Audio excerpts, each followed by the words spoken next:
are talking today about the Edmonton real estate market. I know it's been a minute since I've been on here, but we are going to talk about what's been happening the last 2 weeks. It's already July 30th, which is the end of July. Insane that half the summer is over and we've got 30 days left before kids are heading back to school.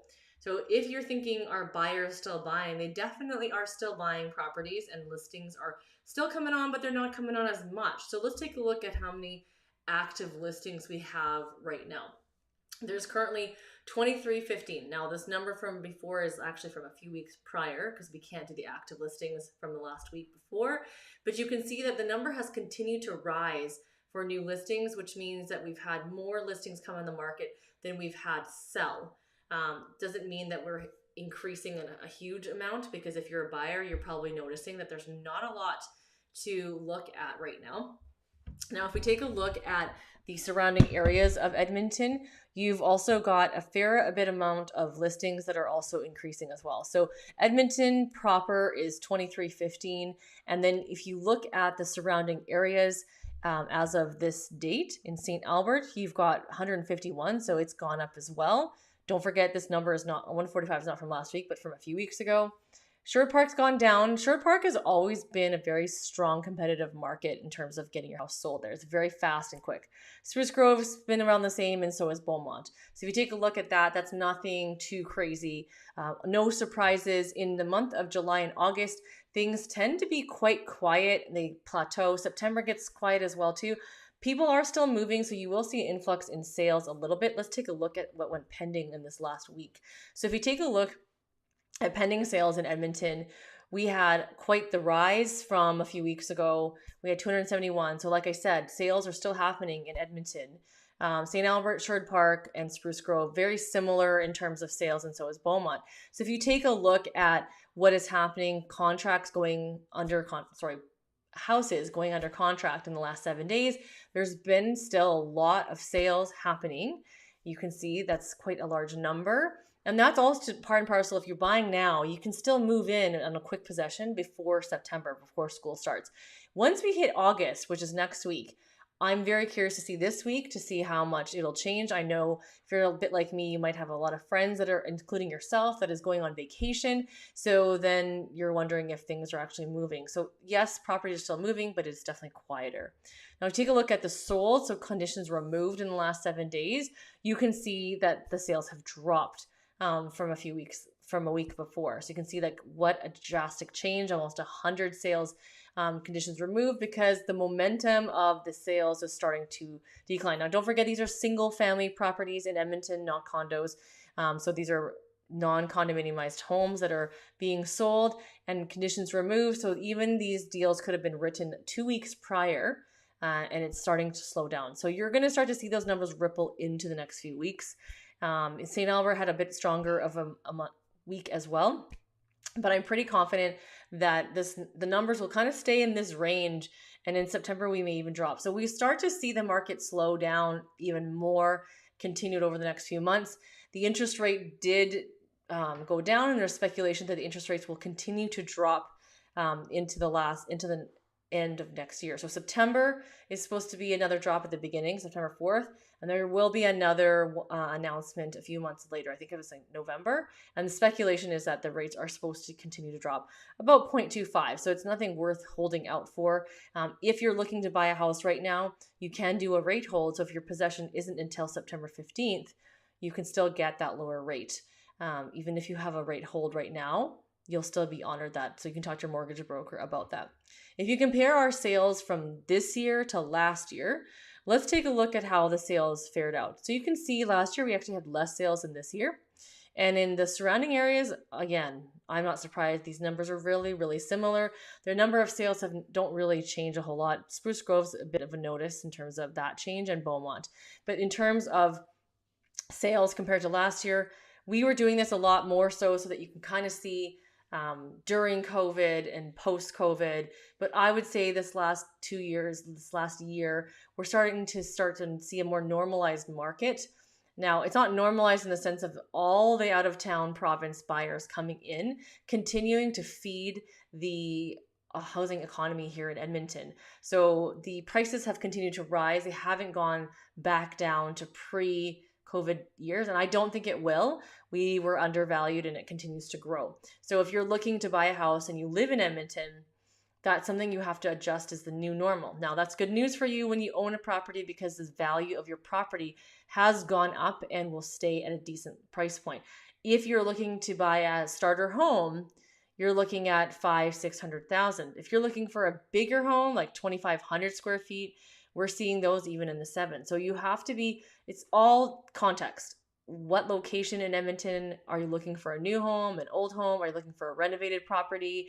Are you looking for a house that's completely gutted?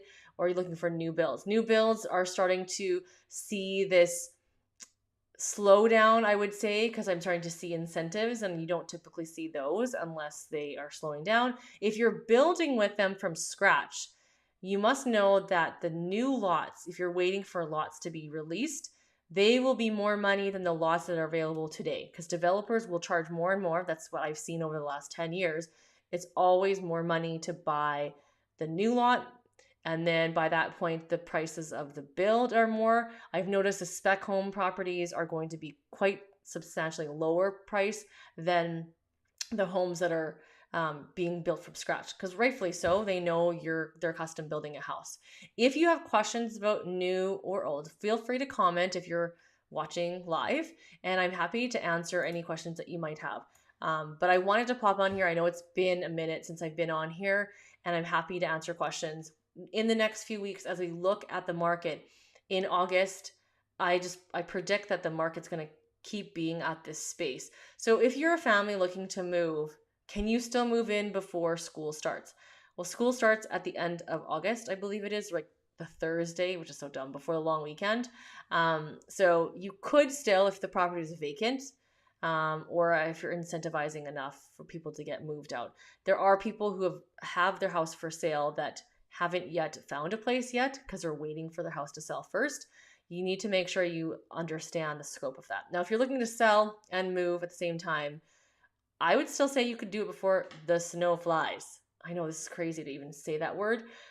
Typically, the snow starts to fly at the end of October. So you've got August, September, October. You've got 3 months still to get everything sorted and to get moving happening before the end of October. Does the market slow down when it's cold? Yes, it does. But people still buy and sell houses all year round. So it depends on what is important to you. Is it worth it to wait the 0.25%? It's not a guarantee that the rates are going to go down, but everyone is speculating that it's going to go down. It took a long time for the rates to come down. We expected it to start to go down earlier this year, and it took a while. So it is still predicted that it's going to come down, but don't expect that it's going to go down below 3% or anything crazy like that. If you're in the 4%, that's kind of what the range would be. I think in the next year or two. Will it drop below under 4%? That's a good question to ask a mortgage broker because they may actually be able to give you a little bit more insight on that. And when it comes to the houses, don't forget, like, yes, there hasn't been a lot for sale, but if you have a safe search set up, you would be able to get access to those properties that come on for sale like immediately, because that $500,000 to $600,000 price range is actually getting harder and harder to find, primarily because if you bought that same house in Calgary, our neighbors down south, it's an extra $200,000 for the exact same type of house. And obviously Calgary is a different city than Edmonton, but that's something to consider, and that's why so many people are moving here. If you are moving here, there are some things to consider. One thing I've noticed just coming home from BC, our trip, property taxes in Edmonton are a lot higher than they are in BC. So you'll have lower property taxes for a more expensive house in BC. I don't know the answer to that. That is a political question that I will not answer. I have no clue. But Edmonton is definitely more expensive for property taxes and for utilities. But we are more affordable in house prices, and we are more affordable because we don't have land transfer tax as much as they do in Ontario and BC. There's like tens of thousands of dollars, which you don't have over here. So it's kind of like a balance with that. When you're looking to move here and you don't have any family or friends here, just really consider that. Have you come here in the winter yet? Are you okay to live here when it's minus 30 and when it's plus 30? We've had some really, really hot weather, and then we also get some really, really cold weather. So that's something that you want to consider when you're looking to move. If you're looking to get into schools, that system is ever changing. So make sure to go onto the Edmonton Public or Edmonton Catholic website to see what the stipulation is for St. Albert. I know most communities, except for one, have a school in the area, but just check on the boundaries because Edmonton is actually quite a young city and it is highly populated with younger children. So there's a high demand for elementary K-9 schools. If you're interested in that, you can still get into schools right now. But depending on the school, they might even want to see a purchase contract and want to see the address of the house you're going to be living in order to let you into that school. So if that's the case, then you might want to get on hunting for a house sooner than later. Now, if you're looking to buy a house for next summer move-in, it is quite too early for resale and it is a little early for new build. If you're looking to build from scratch, even though it takes the year to build, are you prepared to pay, like buy what they have available for lots? And then if you are, then we can start the process. If you're waiting for a lot to come up for later, they're not releasing necessary lots all at once. So it's something that you have to consider in that. Important to understand your buying power, because when you're building anything longer than 120 days, it's a different rate hold. They have different rates for new build properties than they do for the 120 days because they're not going to hold the rate that you get for 120 days for an entire year. So that's something to consider as well. There's draw mortgages and there's, what's the word? Why am I blanking out? When you get possession, you get that mortgage is the normal one that you use for resale. But draw mortgages are where they can start drawing the mortgage at a certain time in construction. Some builders require that, and some builders are completion mortgage. There's my brain back. Completion mortgage is the other kind where you don't have to pay your mortgage until you get your house. When the house is completed, draw mortgage. Some builders will pay the interest because it's cheaper for them to pay the interest to you back than to the using their lending. But again, every single builder operates completely different. Every builder has different ways to function when it comes to warranty, when it comes to customer service. So really important to do your research on that as well. Thoughts on the Granville area. So let me just add this to broadcast. So Granville area is a West Edmonton neighborhood really close to the Costco.